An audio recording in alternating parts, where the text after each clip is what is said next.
Je m'appelle Holly Hayes, j'ai 42 ans et je suis une ancienne infirmière de Portland, dans l'Oregon. Je n'aurais jamais pensé partager quelque chose comme ça. Mais après ce qui m'est arrivé, je ne peux plus rester silencieuse. Ce que j'ai vécu a changé tout ce que vous pensiez savoir sur la vie, la mort et les batailles spirituelles qui se déroulent autour de nous chaque jour. Avant de vous raconter ma rencontre avec Jésus et ce qu'il a révélé sur la confrontation de Michaël avec Lucifer au sujet du corps de Moïse, je dois vous expliquer comment je me suis retrouvée de l'autre côté. Mais avant de commencer, dites-moi d'où vous m'écoutez. Ce sera agréable de se sentir plus proche même si nous sommes physiquement séparés. N'oubliez pas non plus d'aimer et de commenter ce que vous avez pensé de ce témoignage d'expérience de mort imminente. Ayons une discussion juste et ouverte afin que nous puissions apprendre les uns des autres sur cette chaîne. Bonne écoute. C'était le 17 juin 2023. Je faisais une randonnée seule dans les gorges du fleuve Columbia, ce que j'avais déjà fait d'innombrables fois auparavant. Les prévisions météo annonçaient un ciel dégagé, mais le temps dans l'Oregon est imprévisible. Après environ 2 heures de randonnée, le ciel s'est soudainement assombri. En quelques minutes, la pluie s'est mise à tomber à verse. J'ai décidé de faire demi-tour, mais le sentier était déjà devenu glissant à cause de la boue. Alors que je descendais précipitamment une section escarpée, mon pied a glissé. Je me souviens de la sensation de chute, de la terrible prise de conscience qu'il n'y avait rien en dessous de moi. J'avais dévié du chemin principal et j'avais sauté du bord d'une falaise. La chute était d'environ 21 mètres sur un terrain rocheux en contrebas. Je ne me souviens pas de l'impact, juste de la chute, puis plus rien. Plus tard, j'ai appris qu'un autre randonneur m'avait vu tomber et avait appelé les services d'urgence. Le temps que l'équipe de secours arrive à ma hauteur, je n'avais plus de pouls. Ils m'ont pratiqué un massage cardiaque et m'ont emmené d'urgence à l'hôpital, mais pendant le transport, j'ai été cliniquement mort pendant 7 minutes et 23 secondes. Ces 7 minutes sur Terre ont été une éternité ailleurs. Un instant, je tombais, et l'instant d'après, je flottais. Il n'y avait ni douleur, ni peur, juste un profond sentiment de paix. Je me suis retrouvée à traverser ce que je ne peux décrire que comme un tunnel de lumière. Ce n'était pas aveuglant. C'était chaleureux et accueillant, me tirant doucement vers l'avant. En avançant dans ce tunnel, j'ai pris conscience que je n'étais plus dans mon corps physique. Je pouvais voir et penser plus clairement que jamais auparavant. C'était comme si un voile avait été levé de ma perception. Au bout du tunnel, la lumière s'est étendue en un vaste et magnifique paysage qui défie toute description terrestre. Les couleurs étaient plus éclatantes que tout ce que j'avais pu voir sur Terre. Des couleurs que je n'ai même pas de nom. Tout était illuminé de l'intérieur, rayonnant de vie et de sens. Et puis il était là. Jésus se tenait devant moi, sa présence si puissante et aimante que je suis tombée à genoux. J'ai su instantanément qui il était, non pas parce qu'il ressemblait au tableau que nous avons tous vu, mais parce que mon âme le reconnaissait à un niveau plus profond que la vue physique. Holly, a-t-il dit, tu as des questions sur le royaume spirituel qui t'entoure chaque jour. Aujourd'hui, je vais te montrer des vérités que peu ont vues. Il tendit la main et lorsque je la pris, nous nous retrouvâmes soudain dans ce qui semblait être une vaste bibliothèque ou un dépôt de connaissances. J'ai compris d'une certaine manière que c'était là que les souvenirs et les archives de toute l'histoire humaine étaient conservés. Je veux vous montrer quelque chose d'important, dit Jésus. Quelque chose qui vous aidera à comprendre les batailles spirituelles qui affectent votre monde chaque jour. Jésus se tourna vers ce qui ressemblait à une fenêtre sur le temps, et je vis le flanc d'une montagne dans une terre ancienne. C'est le mont Nebo à Moab. Il expliqua, ce dont vous allez être témoin s'est produit il y a des milliers d'années, mais ses implications affectent chaque croyant aujourd'hui. J'ai vu un vieil homme gravir la montagne avec difficulté. Son visage était buriné, mais ses yeux étaient d'une clarté et d'une force remarquables. C'est Moïse, dit Jésus, mon fidèle serviteur qui a fait sortir mon peuple d'Égypte. Il est sur le point de voir la terre promise de loin, bien qu'il n'y entrera pas de sa vie physique. Je regardais Moïse atteindre le sommet. Ses yeux se remplirent de larmes tandis qu'il contemplait la terre lointaine. Puis il s'allongea doucement et ferma les yeux. Sa poitrine se souleva et s'abaissa une dernière fois. Puis il resta immobile. Moïse mourut là, sur la montagne, dit Jésus. Et je l'ai moi-même enterré. Aucun être humain ne connaît encore aujourd'hui l'emplacement de sa tombe. Mais quelque chose de remarquable se produisit. Alors que l'esprit de Moïse quittait son corps, je vis apparaître 2 êtres brillants. L'un d'eux rayonnait d'une lumière si intense que je sus instinctivement qu'il s'agissait de l'archange Michel. L'autre être était magnifique également, mais sa lumière était en quelque sorte erronée, déformée et obscurcie sur les bords. C'était Lucifer, l'ange déchu. Observe attentivement, me dit Jésus. Ce que tu vas voir n'est consigné que dans un seul verset de ma parole, Jude 1/9. Mais il révèle une vérité profonde sur le combat spirituel. J'ai regardé Lucifer s'approcher du corps de Moïse avec détermination. Il m'appartient, déclara-t-il, d'une voix à la fois belle et terrible. Il pécha à mi-bas. Il frappa le rocher 2 fois de colère. La loi exige que les pécheurs m'appartiennent dans la mort. Michel se tenait entre Lucifer et le corps de Moïse. Je m'attendais à une bataille acharnée avec des armes de feu céleste, mais quelque chose de complètement différent s'est produit. Michael a simplement tenu bon et a dit « Que le Seigneur te réprimande ». Ces 4 mots avaient plus de pouvoir que je ne pouvais le comprendre. J'ai vu Lucifer reculer comme s'il était frappé par une force invisible. Les ténèbres autour de lui semblaient se rétracter. Jésus s'est tourné vers moi. « Comprenez-vous ce que vous venez d'observer, Oli ?» J'ai secoué la tête, tout en continuant à assimiler la scène. Michael, bien qu'il soit le commandant des armées célestes et qu'il ait le pouvoir de combattre, ne s'est pas appuyé sur sa propre force ou autorité. Il a plutôt fait appel à l'autorité de mon Père. C'est la clé de la victoire dans la guerre spirituelle que beaucoup de mes disciples ont oubliée. Jésus a expliqué que Lucifer, Satan, voulait le corps de Moïse pour une raison précise. L'ennemi cherche toujours à corrompre ce qui est saint.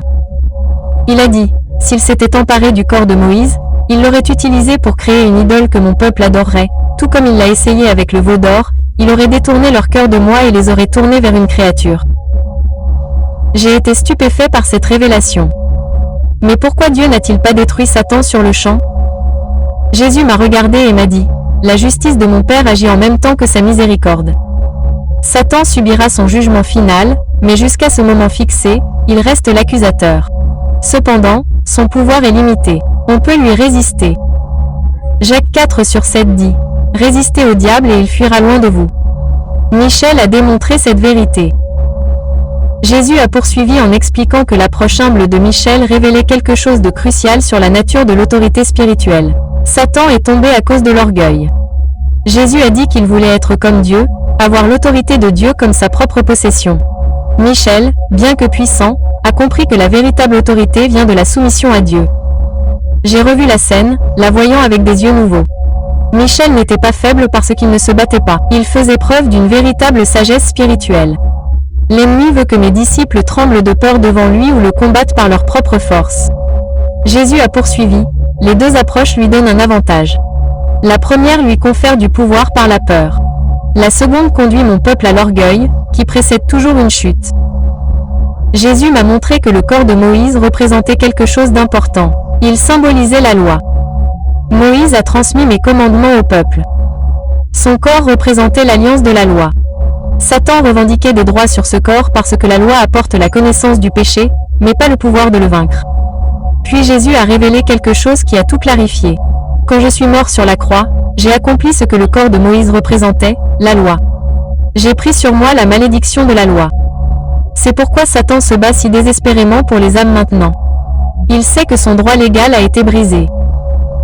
Jésus m'a ensuite montré une autre scène, sa propre tentation dans le désert.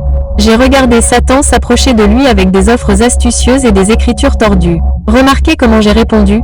Jésus a dit. J'ai observé que Jésus répondait à chaque tentation non pas avec une puissance miraculeuse, mais avec les Écritures. Elles sont écrites, suivies de la vérité de Dieu.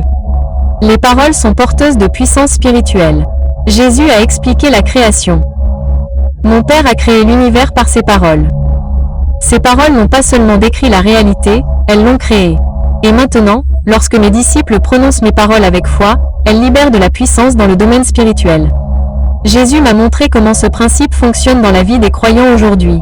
J'ai vu des personnes confrontées à diverses épreuves, à la maladie, à des difficultés financières, à des relations brisées, et celles qui ont parlé des promesses de Dieu avec foi ont vu une percée tandis que celles qui ont parlé avec doute et peur ont vu leur situation empirer.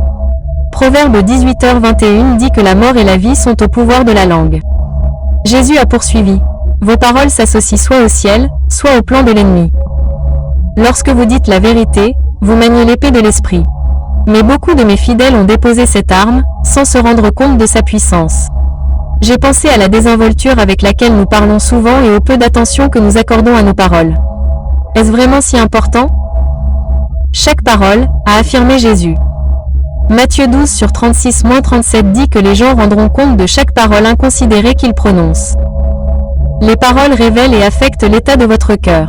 Elles peuvent renforcer la foi ou la détruire, non seulement en vous-même, mais aussi chez les autres. Jésus a ensuite révélé ce qu'il a appelé l'arme secrète du combat spirituel, l'humilité. Satan ne peut pas comprendre l'humilité, a expliqué Jésus, sa chute était enracinée dans l'orgueil, voulant s'élever au-dessus de Dieu. Lorsque mes disciples s'humilient, ils deviennent incompréhensibles pour l'ennemi. Il n'a aucune défense contre la véritable humilité parce qu'il ne la comprend pas. Jésus m'a montré comment ce principe fonctionne dans le domaine spirituel. J'ai vu des croyants faire face à des attaques spirituelles. Ceux qui essayaient de se battre par leur propre force, se vantant de leur foi ou de leurs dons spirituels, vacillaient souvent. Mais ceux qui reconnaissaient humblement leur dépendance à Dieu et annonçaient sa parole avec foi voyaient l'ennemi fuir. Michel l'a compris. Jésus a dit, bien qu'il soit le chef des armées célestes, il ne s'est pas appuyé sur sa position ou sa puissance. Il dit, que le Seigneur te réprimande, reconnaissant que la victoire vient de Dieu seul. J'ai clairement vu que l'humilité n'est pas une faiblesse. C'est une force correctement dirigée. Il ne s'agit pas de penser moins à soi-même, mais de penser moins à soi, en se concentrant plutôt sur la grandeur de Dieu. Ma propre vie a démontré ce principe. Jésus a poursuivi, je me suis humilié, prenant la forme d'un serviteur. Je me suis soumis à la mort sur une croix. Ce qui ressemblait à une défaite pour l'ennemi était en fait la plus grande victoire de l'histoire cosmique. Jésus m'a montré le moment de sa mort. Comment Satan et ses forces ont célébré en pensant qu'ils avaient gagné. Mais ensuite est venue la résurrection et j'ai vu les forces démoniaques fuir, terrorisées, tandis que Jésus se levait avec puissance. Colossiens 2h15 décrit ce qui s'est passé. Jésus a expliqué, « J'ai désarmé les principautés et les puissances, les ai présentées en spectacle public, en triomphant d'elles par la croix. » L'ennemi pensait que ma mort était sa victoire, mais c'était en fait sa défaite. Jésus m'a ensuite fait comprendre plus en détail la signification de la bataille pour le... Il y a une autre dimension à cette histoire. Il a dit, le corps de Moïse représente plus que la loi. Il représente le leadership et l'autorité. Satan a toujours cherché à corrompre le leadership, car lorsqu'un leader tombe, de nombreux disciples en sont affectés.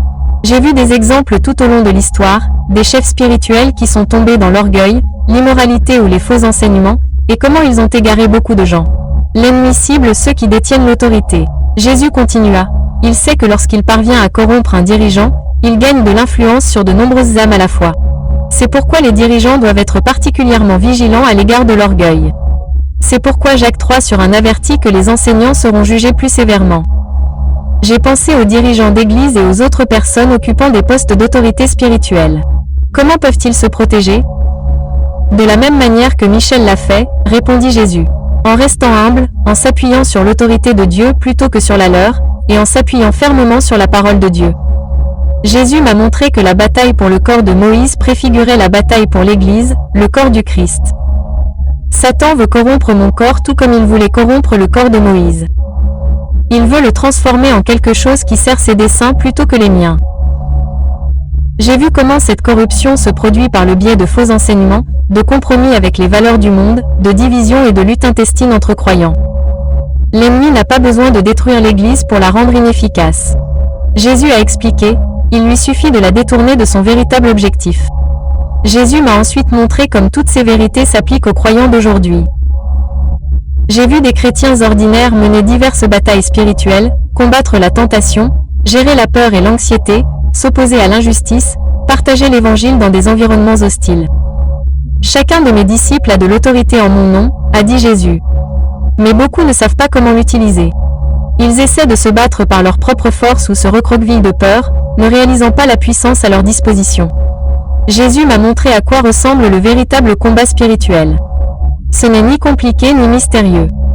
Cela se résume à 3 choses. Premièrement, l'humilité, savoir que nous dépendons entièrement de Dieu. Deuxièmement, la parole de Dieu, la proclamer et rester ferme sur ce que disent les Écritures. Troisièmement, la foi, croire véritablement aux promesses de Dieu et à sa puissance. Et enfin, se soumettre à Dieu, se placer sous son autorité. Lorsque ces éléments sont réunis, a expliqué Jésus, les croyants deviennent redoutables dans le combat spirituel. L'ennemi ne peut pas résister à un cœur humble qui est aligné sur l'autorité du ciel. J'ai vu comment cela fonctionne dans la pratique. Lorsque les croyants sont confrontés à la tentation, ils peuvent dire « Il est écrit », suivi de la vérité de Dieu sur cette situation. Lorsqu'ils font face à une accusation ou à une condamnation, Ils peuvent déclarer que le Seigneur vous réprimande en se tenant dans l'autorité de Dieu plutôt que dans leur propre justice. Ma mort et ma résurrection ont tout changé. Jésus a poursuivi. Avant la croix, Satan avait un droit légal sur l'humanité à cause du péché, mais j'ai réglé cette dette. Maintenant, lorsque les croyants se tiennent debout dans mon œuvre achevée, l'ennemi n'a aucun fondement juridique sur lequel s'appuyer. Jésus m'a montré que la bataille qui a commencé dans le ciel, s'est poursuivie sur le corps de Moïse et a culminé à la croix, fait toujours rage aujourd'hui, non pas pour le salut, qui est assuré, mais pour l'efficacité et le témoignage des croyants. L'ennemi sait qu'il a perdu la guerre, a dit Jésus. Mais il continue à mener des batailles, cherchant à minimiser l'impact de mes disciples sur terre. Il sait que son temps est compté. J'ai vu comment Satan utilise aujourd'hui des tactiques similaires à celles qu'il a utilisées avec le corps de Moïse. Il essaie de revendiquer un territoire qui ne lui appartient pas de droit. Il accuse les croyants sur la base de péchés passés qui ont déjà été pardonnés. Il tente de corrompre ce que Dieu a rendu saint. Mais ces revendications n'ont aucun pouvoir contre mon sang. Jésus a déclaré, « Lorsque mes disciples comprennent cela, ils tiennent bon dans les batailles où ils auraient autrefois reculé. » Jésus m'a montré comment le fait de se souvenir de sa victoire donne aux croyants confiance dans leur combat spirituel quotidien. Votre combat n'est pas pour la victoire, a-t-il expliqué. Il vient de la victoire. J'ai déjà gagné la guerre. Vous renforcez une victoire qui a déjà été acquise. Alors que Jésus terminait de me montrer ces vérités, je me suis senti attiré en arrière. La sensation était similaire au tunnel de lumière, mais à l'envers. Je ne voulais pas partir. Être en présence de Jésus était plus merveilleux que tout ce que j'avais pu vivre. Ce n'est pas encore ton heure, Oli. Jésus a dit, tu dois revenir et partager ce que tu as appris. Beaucoup de mes fidèles mènent des batailles sans comprendre l'autorité qu'ils ont. Raconte-leur ce que tu as vu. Me croiront-ils? Jésus sourit. Certains le feront. D'autres non. Ta responsabilité est simplement de partager la vérité. Le reste est entre chaque personne et mon esprit. Alors que je me sentais retourner dans mon corps, Jésus m'a donné un dernier message. Souviens-toi que la bataille pour le corps de Moïse révèle le modèle de toute guerre spirituelle. Reste humble. Dis ma parole. Fais confiance à mon autorité. L'ennemi fuit, puis, soudain, j'étais de retour. La douleur était atroce. Mon corps ressemblait à une prison après la liberté que j'avais connue. J'entendais des voix médicales professionnelles urgentes et des bips de machines. Quelqu'un a dit, nous avons un pouls. Et puis elle est revenue. La convalescence a été lente et douloureuse. J'ai eu de multiples fractures et des blessures internes dues à la chute. Les médecins ont qualifié ma survie de miracle médical. Ils ne savaient pas à quel point ils avaient raison. Pendant mes semaines à l'hôpital, je n'arrêtais pas de penser à ce que Jésus m'avait montré.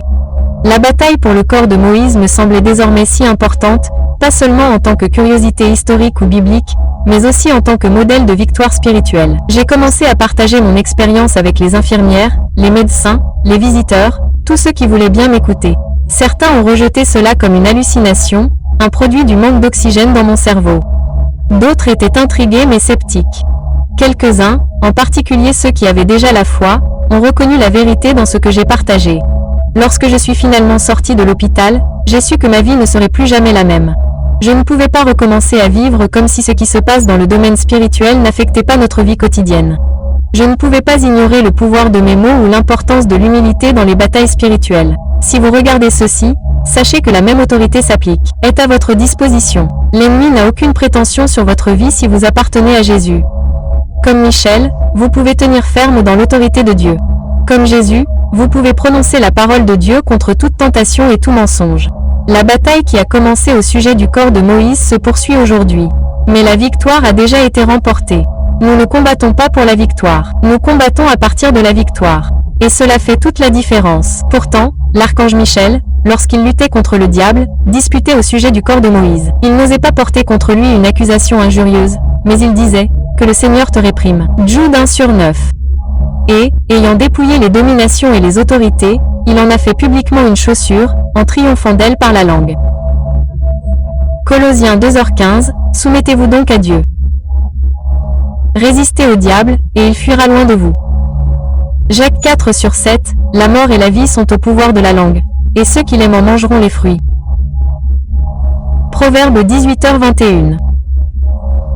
Car nous n'avons pas à lutter contre la chair et le sang, mais contre les dominations, contre les autorités, contre les princes de ce monde de ténèbres, contre les esprits méchants dans les lieux célestes. Éphésiens 6h12. Au reste, fortifiez-vous dans le Seigneur, et par sa force toute puissante. Éphésiens 6h10. Rappelez-vous que l'humble reconnaissance de l'autorité de Dieu est plus puissante que toute démonstration de force humaine. Lorsque nous nous alignons sur l'autorité du ciel, en disant la vérité de Dieu avec foi, l'ennemi doit fuir. Telle est la leçon de la victoire de Michel sur Satan, et elle est accessible à tous les croyants.